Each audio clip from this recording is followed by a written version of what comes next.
But would like to, oh, we're just recording. So I hope everyone's all right with us recording it, because we want to be able to share this on our intranet for other leaders who haven't been able to join us today, and for you to be able to catch up if you want to revisit some of the content. So before we get into the nitty-gritty of the workshop, we're going to just do a little bit of housekeeping. So next slide, please, Sophia. So as you know, today's session is on Zoom. And for those who attended the Stroke Group Network conference, it is a different platform. So you will be able to unmute and ask questions to our speakers at the end. But during the presentations, we ask that you can mute. This is just to make sure that there's no background noise. So if we do notice that someone isn't muted, we will mute you just during the presentations. But you can keep your camera on if you want to. Feel free to do that. So the session will last about an hour. And if you have got questions, do pop them in the chat box. I'll show you in a minute where that is if you're unsure. And at the end of the session, we'll ask the questions to the speakers. But you can unmute and ask questions too at the end, because we know the chat box isn't for everyone. If you can't hear anything, then often what helps is rejoining, so leaving and coming back in. But if you're still having trouble, you can select Sophia's name in the drop down from the chat box, and she can try and support with that. And as I said, we're recording the session, so don't worry about taking notes because you will get access to it, and you'll be able to revisit the content afterwards.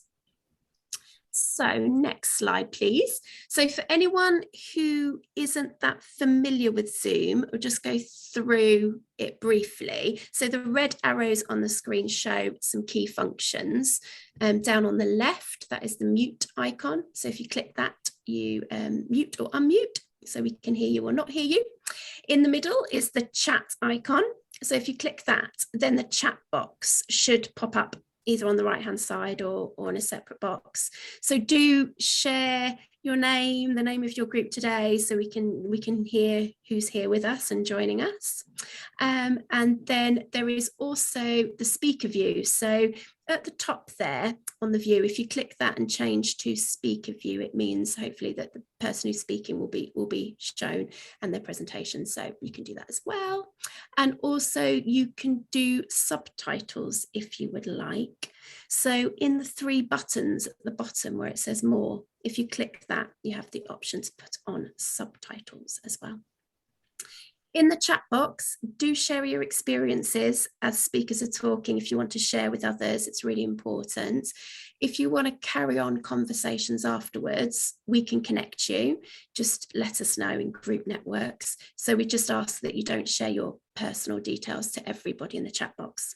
But if you see someone you want to connect, you can click their name in the chat box and send them a private message. So next slide, please. So yes, as I said, it's our first session today on these national workshops, and we're really, really excited to share lots of experience on the session today. And we talked about the network at our conference back in November and what we hope for it. And we really hope that as group leaders, you're able to connect with so many more other leaders across the UK through sessions like this. And also by building these connections, we hope that you can really work together on things that matter to you. The network offers practical tools and resources to help you be a leading source of support for people affected by stroke in your area. And one way of doing that is to connect you with national organisations and experts so that you can really take information back to your group. And we're really excited today because we have Dr. Sarah Jarvis, who is a well-known TV doctor and LoSalt advisor, Caroline Klinge as well, who is from LoSalt and a driving force behind the public awareness campaign Season with Sense. And we have the wonderful Chris King, who is a chef and he runs a cooking class online, part of the network. So some really wonderful expertise joining us today. Next slide, please. So these national workshops we really feel are going to be important for our network as we go forward, and they're yours, so you shape them. Please give us your feedback on today. Tell us other themes you're really interested to hear about, because we want to work with even more people and communities who share our passion for ensuring that stroke survivors and their loved ones get the support they need. And we want to connect you, as I said, to share your experience and knowledge. And we want to share this expertise from individuals, national organisations that can really benefit you and your members. Next slide, please. So we couldn't do today without LoSalt. We're delighted to be hosting this with them and their partners Season with Sense campaign. So a huge thank you to everyone at LoSalt for supporting today. So as I said, you'll hear from Sarah, first of all, and then you'll hear from Caroline. And together, the topics that Sarah and Caroline will cover include, what's all the fuss about salt? What are our options? How do we learn to season with sense? And then following this, you'll hear from Chris, and he will share his inspirational story and his top tips, what he uses in his cooking classes, that you can then share with your group. And after the session, we've got some digital sort of downloadable takeaways for you as leaders, and it sums up what we've done today. But you've got then this information that you can take back to your group members. So we'd really, value your reflection on that. And if you didn't receive a physical pack, but you want one, then please get in touch with us, because we have got sort of packs for you as leaders. I think there's about 10 copies in each pack that you can actually take to your group and have hard copies to share. So let us know if you want some of those. And then at the end, hopefully we will have a few minutes for some questions and answers. So we can hear from you and you can have a bit of a discussion. So without further ado, I'm going to get into the exciting content. So introducing Sarah. So Sarah has over 30 years experience of working in the NHS and is a GP in London. She believes really passionately in helping people to take control of their own health and making sure that everyone has really good information to make informed decisions. So over to you, Sarah. Thank you. I think you're on mute, Sarah. There we are, first rookie mistake. Somebody has to do it at every meeting. You see, I'm such a conformist that when you said, please make sure that you're on mute when you're not speaking, I did it too, because I'm very well behaved. So thank you for that very kind introduction. I've actually been a GP for over 30 years. I've been a GP for 31 years. So in fact, I have worked for the NHS for 36 years. So thank you for making me a little bit younger than I am. But in fact, obviously what you all need to know is that I qualified when I was 3. I couldn't possibly be old enough to have worked in the NHS for 36 years otherwise. In fact, even more demoralizingly, last year, I'm partly thrilled, but partly horrified to have been made a visiting professor of general practice at the University of Huddersfield. And I'm afraid when you get to that stage, there really isn't any choice. You have to accept that you're a grown-up. And it's not something that I've managed to avoid all my life, but here I am. So it's been a very, very strange couple of years, hasn't it? It's been a very scary couple of years for an awful lot of people.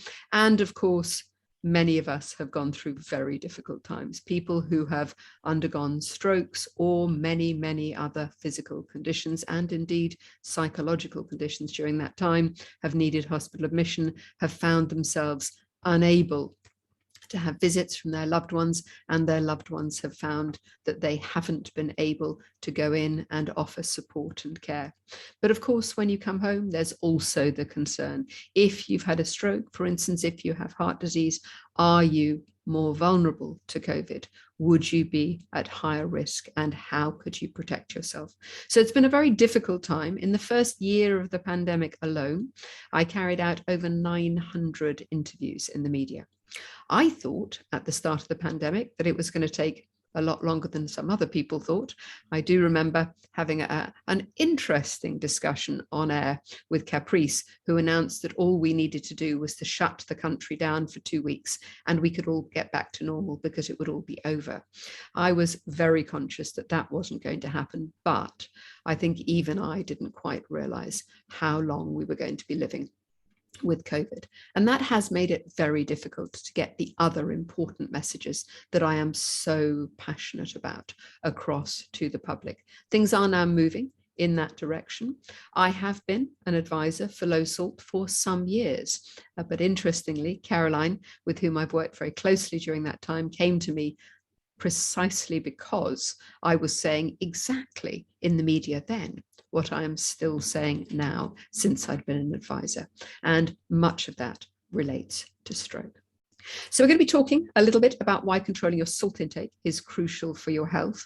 I know that many of you have lots of experience on the importance of a healthy diet and, of course, of exercise and of keeping your blood pressure controlled.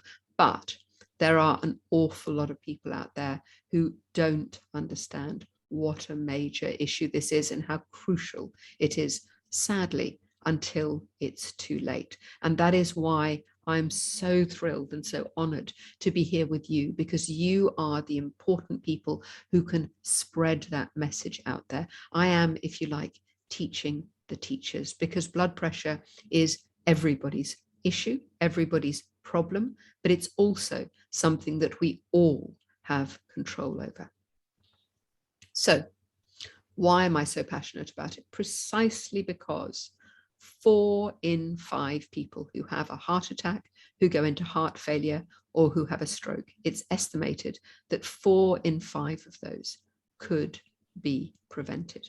And there's no question that high blood pressure is one of the single biggest modifiable risk factors. In other words, the single things that we can actually do something about. As I've discovered, you can't change your age, you can't change the fact that you're getting older, you can't change the fact that you have certain underlying health conditions. But what you can absolutely do, you can change your diet, your lifestyle, and many of those risk factors. And indeed, Public Health England has been very, very clear that this probably the single most important modifiable risk factor, in other words, the one that it is easiest for us and most feasible for us to do something about where blood pressure is concerned, is salt. As we all know, I'm sure we all eat too much of it, but we'll come on to a little bit more of that in a moment. So why is it such a problem? Well, because more than 1 in 4 adults has high blood pressure. And we estimate that there are 5.5 million people in England alone who have high blood pressure and who don't know about it. And that is the real key with high blood pressure. It virtually never causes symptoms in the first place. So unless you are having your blood pressure checked, you will not know you've got it. And yet all the time that you are living with high blood pressure, untreated high blood pressure, it is increasing, it is putting more pressure on your system, and that is increasing your risk of stroke. So overall, 1 billion people worldwide have high blood pressure, but fewer than 1 in 5 of them have their high blood pressure controlled. Even some of those on treatment, many of those actually on treatment, do not have high blood pressure controlled, and many more do not have it diagnosed, so they can't make changes, or they can't have advice that they need to make changes. Their lifestyle, they can't be treated with medication. So more than half of the cases of heart disease, stroke, and heart failure around the world are due to hypertension. That's more than 10 million deaths worldwide, and I fear rising. In the UK alone, as I mentioned, just over 1/4 of the population does have high blood pressure. And what that means is that 4 million people under the age of 65, 5.5 million people alone, but 4 million people under the age of 65 in the UK are living with untreated high blood pressure. And strokes don't only affect older people, they can affect people of any age. The silent killer? Yes, but it can be diagnosed, and it can be diagnosed by getting it checked. And that's why taking control is so important, not just for the people in your groups who have been diagnosed with stroke or other conditions but for members of their families as well. Unfortunately, we do know that if heart disease or stroke runs in your family, you are more likely to have a heart attack or a stroke yourself. But, and this is the really important factor, most of that is not down to family history alone. In other words, you can change it. In fact, more than 90% of your chance of having a heart attack or a stroke is down to 9 potentially modifiable risk factors. And they mostly relate to lifestyle. Of course, we know smoking is a really important one. Of course, we know a poor diet in terms of cholesterol is really important, but so too is salt intake because of its huge contribution towards high blood pressure. So the way I put it to my patients is you don't inherit a tendency to have a heart attack or stroke. You inherit from your family a tendency to have the sort of lifestyle that puts you at risk of heart attack and stroke. And that is something that we can do something about. And if we look at the size of the benefits for every 10 millimeters of reduction in blood pressure, and that is not difficult to achieve. For instance, with something like the DASH diet, which was the dietary approach to stopping hypertension or to reducing hypertension. With that diet, which focused very largely on reducing sodium, not salt, but sodium, and interestingly, having a high potassium in your diet. So the DASH diet was very successful.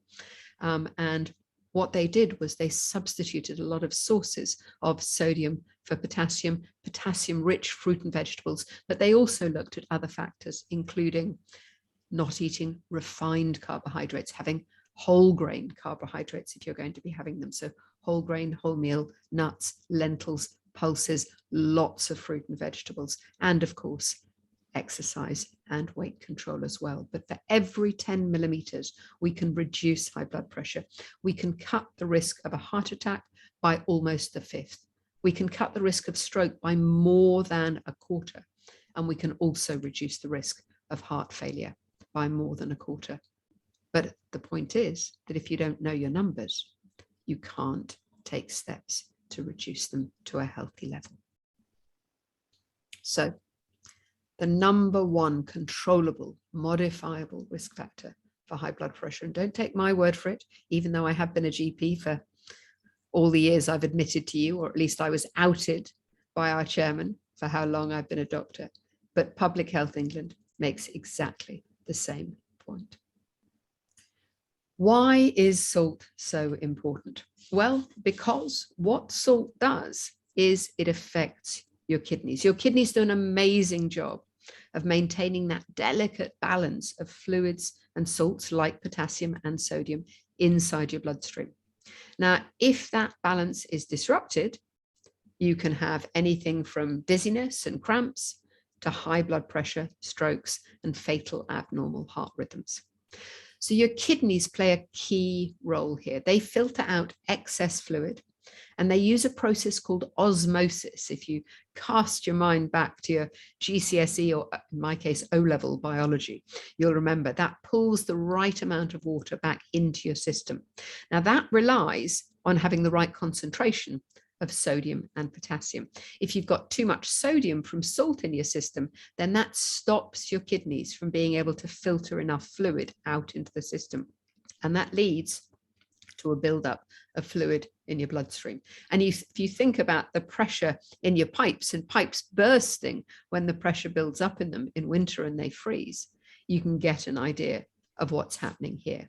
So in the short term, your kidneys are retaining fluid, that puts more pressure on your pipes, that leads to higher blood pressure. But over the long term, your kidneys reset. And unfortunately, that also perpetuates that higher blood pressure. So how can you reduce the salt in your diet?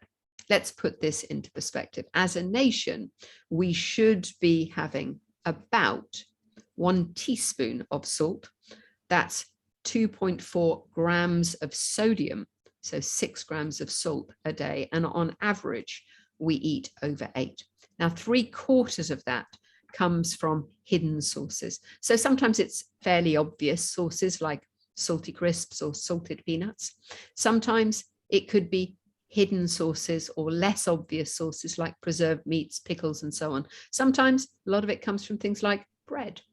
So not all of that you can change, although you can look for lower sodium alternatives. You can look for reduced salt alternatives in ready meals, but most importantly, and I'm delighted that Chris is going to be giving us a cook along, you can reduce the amount of salt by cooking from scratch. So if you start to cut back by reducing the amount of salt you're cooking with, use herbs and spices and things instead. And I'm not going to teach Chris and my grandmother to suck eggs. He can tell you far more about it than I do. But you can try using herbs and spices, lemon juice and so on. And you can think about choosing lower salt options. But you can also, especially as you train your palate to get used to less salt, switch to a reduced sodium alternative, such as LoSalt, which is higher, which has replaced the sodium with potassium, which, as we've seen, for instance, from the American Association, they're very keen on potassium for the general population. There are a few small groups of people who have severe kidney problems, people who are taking medications like ACE inhibitors and ARBs, who may need to be a little bit careful of potassium. But for the general population, the benefits greatly outweigh the risks. So for every gram of salt that we could cut from our diet, we could save over 4,000 premature deaths in England alone. And that would save the NHS nearly £300 million every year. Now, of course, that's hugely important. We all want to protect our NHS, but on a personal level, I would suggest that the fact that you can lower your blood pressure and your risk of stroke with small changes is even more important. So that's it from me. I've probably taken a little bit longer, but I'm so passionate about it. I'd love to hear your questions, and I'm going to stop sharing and hand back for our next presentation. Thank you. Thank you so much, Sarah. Lots of interesting, important information in there that I'm sure people are digesting and will be able to take away. Yeah, keep posting your questions or reflections in the chat and we will come to those.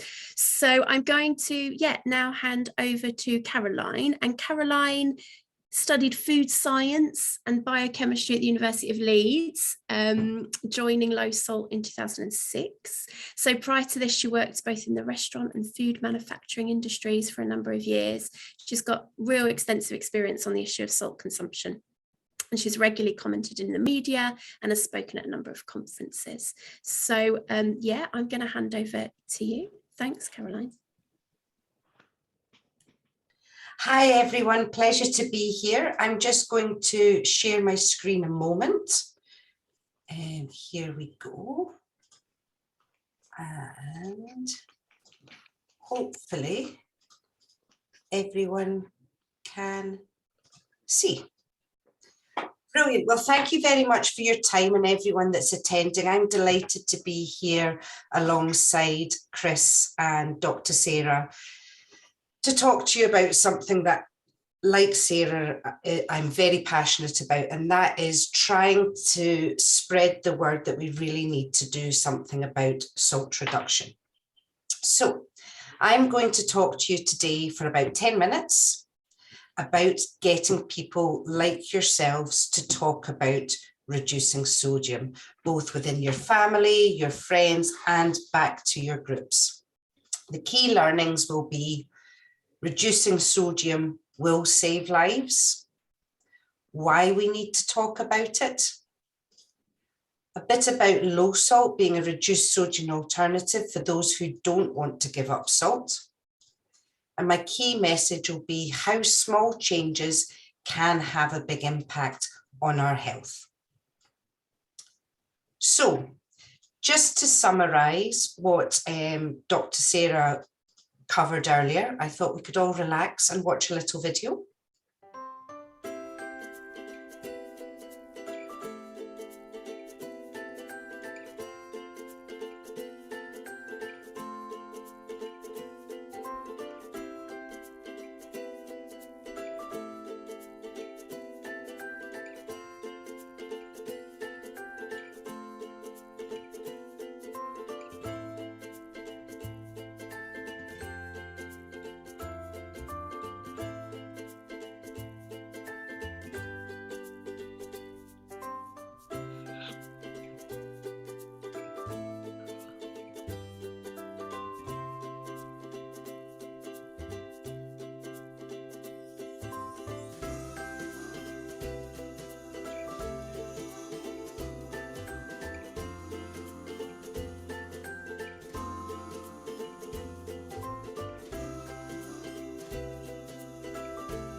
So the headlines to take away is that one of the leading dietary factors to premature death and disability is too much sodium.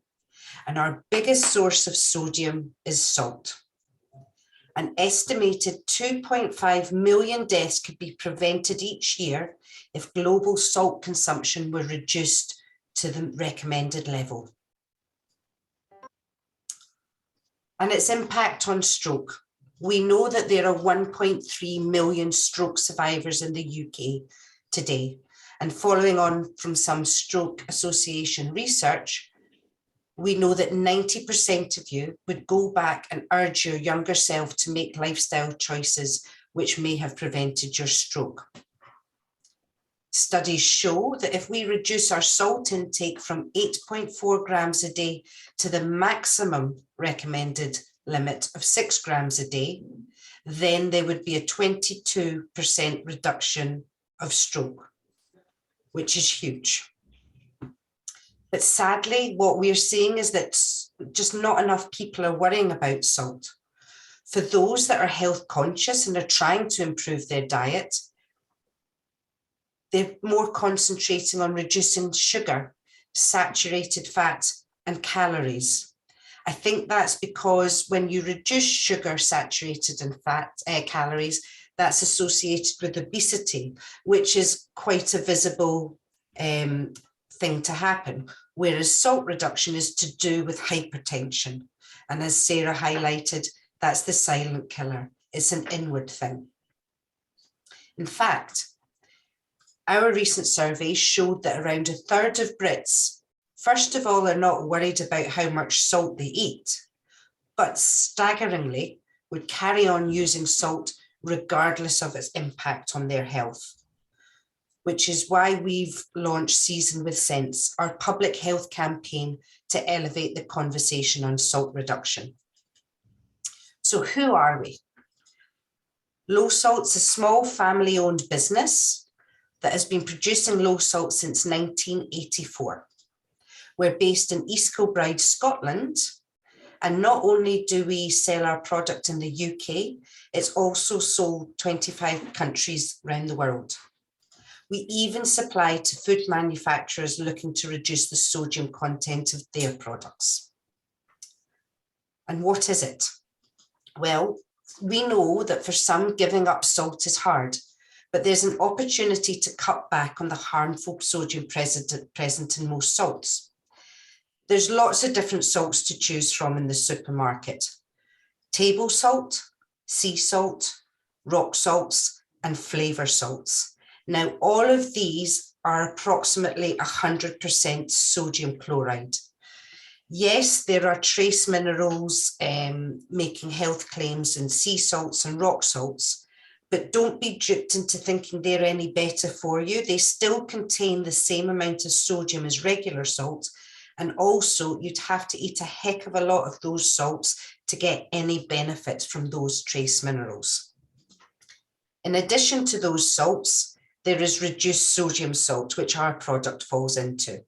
What a reduced sodium salt is a blend of two natural mineral salts, potassium chloride and sodium chloride. Now, it's very similar in texture to table salt, making it an easy switch.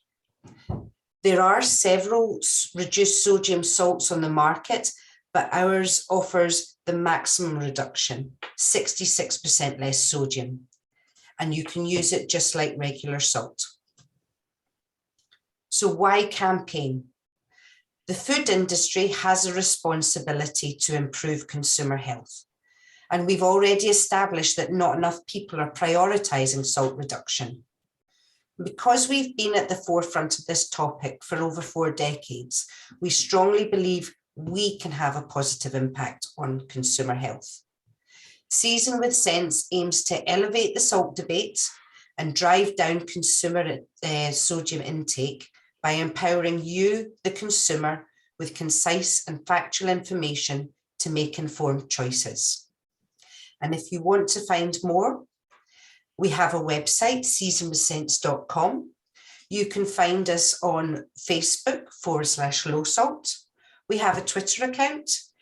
YouTube is where you'll find all our informative videos, not just like the one I showed you earlier, but there's loads of recipes there that you can take a look at and try at home. And there's also an opportunity to join the conversation through Instagram. So thank you very much for your time. Thank you so much, Caroline. That is really, really useful information. That, yes, we're getting some questions coming through, which has been really good, hearing both from yourself and Sarah. So appreciate your time today. Fantastic. I'm sure you'll contribute a little bit more at the end when we go to question and answers. So yeah, going to keep cracking on, and I'm going to move over to Chris now. So it's wonderful to have Chris join us. Chris runs a cooking group, an online cooking group that is actually open to anybody across the UK, and you can find that group by going to our Stroke website and searching for the online groups. So if you're interested, do check that out. I think it's on the 3rd Wednesday, but I'm sure you'll talk more about that, Chris. He is from Checkers Kitchen, so an organisation there. He's a stroke survivor and a former chef with 30 years experience. So a real inspiration, cooking with one use of his arm and never failing to encourage people and support those in who have a similar experience. So yeah, I will hand over to Chris and you can talk more about your story and what you do in your group. Chris, thank you for joining us today. Thank you. Right, my name's Chris King and I am a stroke survivor. I got asked to talk today and I just wanted to try and get people to understand that within any recipe, you know, people will say add salt here and add salt there, and I strip back recipes during my classes. So where a recipe might say add a teaspoon of salt, I'll look and say, right, I'm gonna take it back and add half a teaspoon and make my change that way. And also within my recipes, they are standard recipes that you can find online, but I adapt them because I look at what I'm adding, because the one thing I found that chefs forget to tell you is,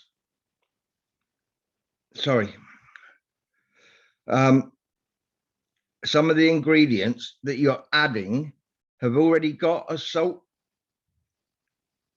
base. And I will be teaching a class this afternoon because, as was said, I do classes on Zoom online with the Stroke Association. So this afternoon, I will be making a savoury mince cobbler, which is savoury mince with dumplings or cobblers on top. So the reason I strip it back is I will use a tin of tomatoes in my dish, and that has a salt content. I will be using 2 splashes of Worcester sauce, and that has a salt content. And I use a low salt stock cube. So of course that has a salt content. So when I start my cooking, I take the salt out, whereas in a recipe it might say half a teaspoon of pepper, half a teaspoon of salt. I stop and I say to myself, what ingredients am I adding that have already got salt? So I say to everybody, as you add those different ingredients, then you can taste your products and you will find you've already got the salt content to change the flavors without adding extra salt. Now, as I said, I'll be making this cobbler this afternoon online for stroke survivors. And I just like to adapt what I do and what made me think about it. And I think Dr. Sarah explained, I went after my stroke, the doctor put me onto a tablet to help manage my blood pressure and my hypertension. And he was very good when he said to me, Chris, we might give you a tablet to help, but you've got to help yourself. So you've got to manage your diet and what you do. And leading up to my stroke, I remember I had a very unhealthy lifestyle in the catering industry. And it's been quite well advertised. I was in the newspapers yesterday for assisting Emmerdale with a stroke story. And I tried to get across to them about how an unhealthy lifestyle can contribute massively to a massive change in your life by suffering a stroke. I've also had the experience of my father dying of a heart attack, my mother having a heart attack. So I have spent the last 3 years teaching my stepfather, who loves cooking, about managing his and my mum's diet through reduced salt and through being aware of what you're adding to any recipe as you go, products that have a salt content. So if you ever wanted to join me on the 3rd Wednesday of each month at Checkers Kitchen, I do my online demonstration classes. They're not cook-alongs, they are demos. And then you can take away a recipe and try it at home. So anybody is always welcome.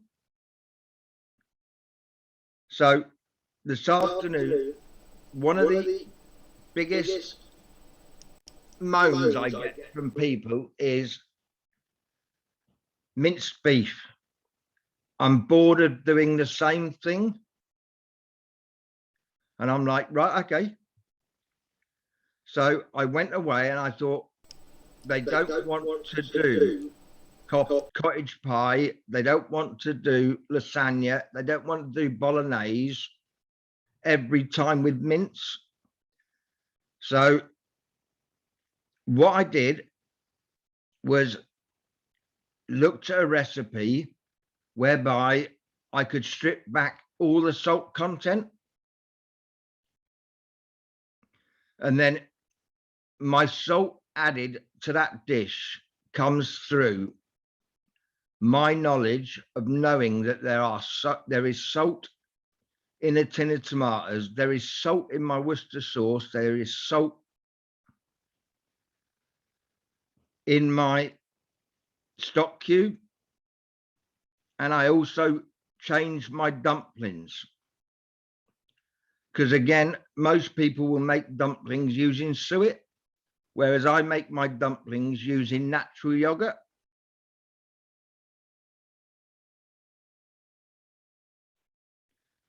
So the doctor may be able to give you a tablet to help you manage your hypertension, but you've got to then help the doctor by managing your healthy eating and your lifestyle. And if we work in conjunction with each other, we can help get that message across that it can be done. And just because we've had a stroke doesn't mean we have to stop, and that we then rely on other people to do the managing for us. So we can take control of managing ourselves. I mean, please don't get me wrong. I don't preach healthy in all the time. I still make me cakes and me biscuits. But what I know is by cooking fresh myself at home, I know exactly what I am putting into my products. I know that I'm not being duped. One of the biggest things I learned is there are some ready meals you'll buy and you'll be like, hey, I like that. And whereas you would have a normal meal, you look at it and you think, oh, I could have a bit more of that. One of the things you realize quite quickly where you've been an ex-chef, I look and I see an ingredient on a packaging and I think, never heard of that before. And I'm of the opinion, if you don't normally have it in your cupboard at home, some scientist has added that ingredient to get you hooked on that product. So I avoid those, and I avoid those by then cooking that product myself and making it home, whether that's my own bread, whether that's my own pizza base, and all because I am looking to control what I add to my products. Even I was unaware of things like bread and the salt content, which you don't think of. So it's just another product that's adding salt to your diet. So what I ask people to do is think about these things, take away lessons, and stop and say to yourself, well, if I make it myself, I'm totally aware of what I've added. And I use a lot of herbs. I use a lot of garlic. And I was talking to a friend of mine the other day, and even fresh ginger, a tablespoon of fresh ginger will have approximately 1 gram of salt in it. Things that we aren't aware of, but we can make become forefront in our thought process. So that's me. I'm an ex-army chef.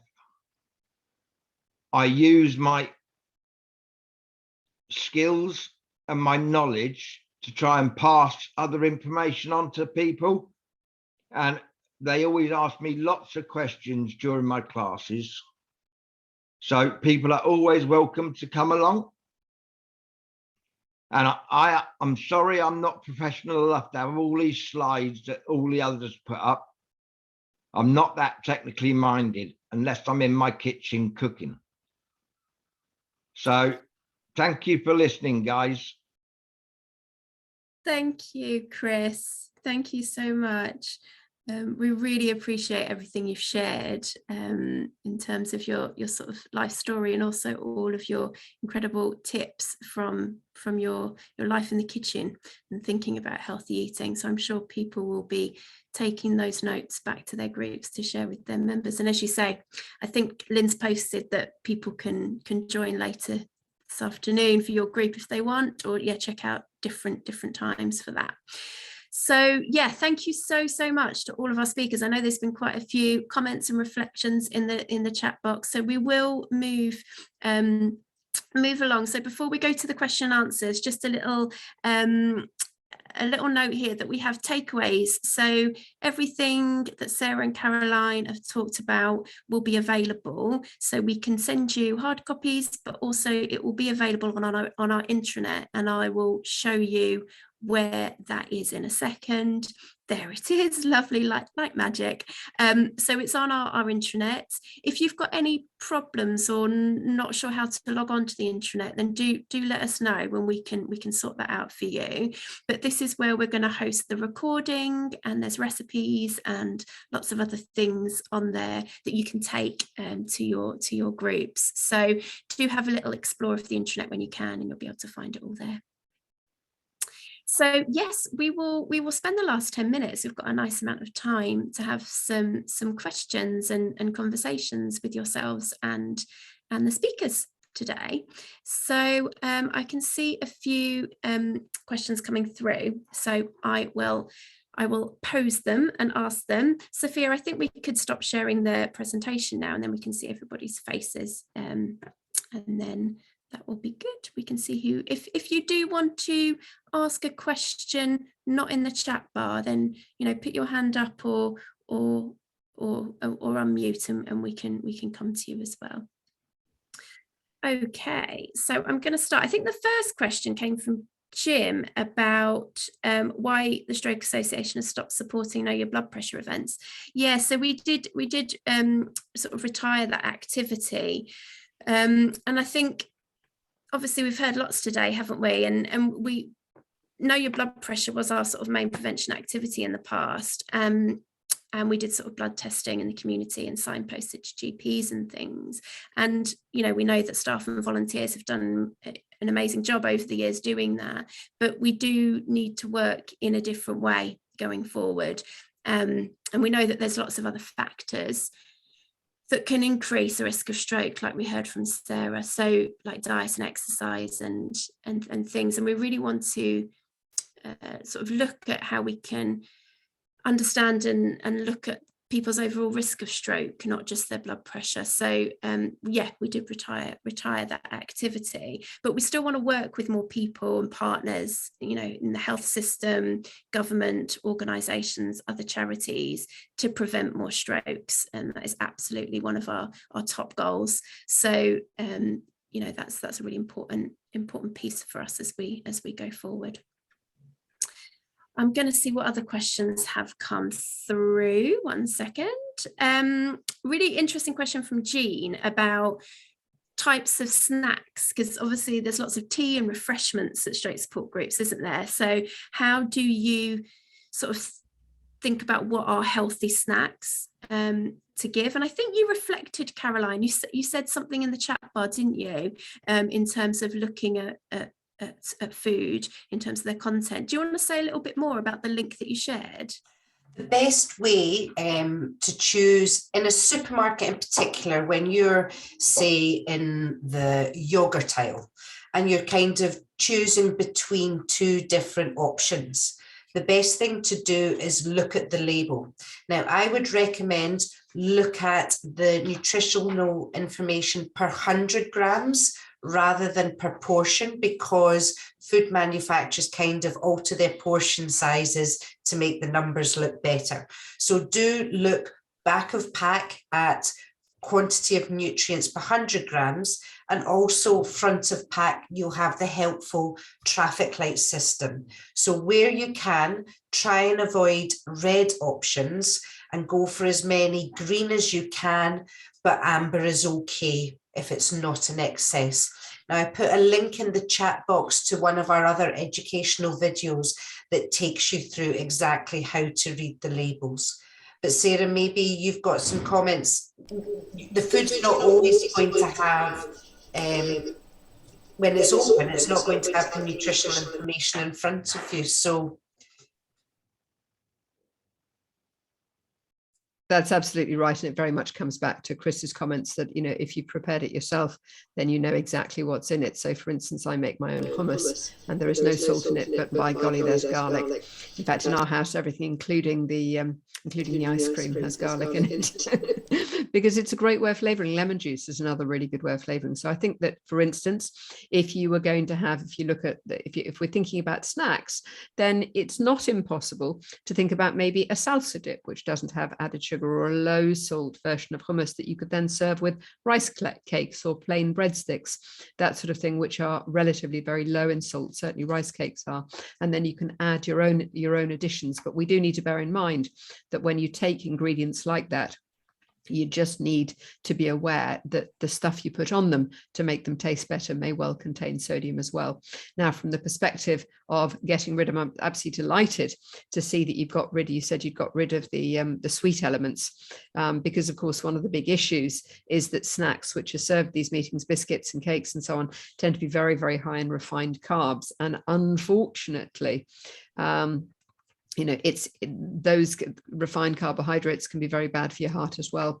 So I would echo everything that Caroline said. I would say that if you can maybe get somebody at your group who could take turns and provide a nice nutritious salsa, which is very easily made, or something you could serve with, you know, unsalted breadsticks or rice sticks, something like that. But then look at the label when you're buying them.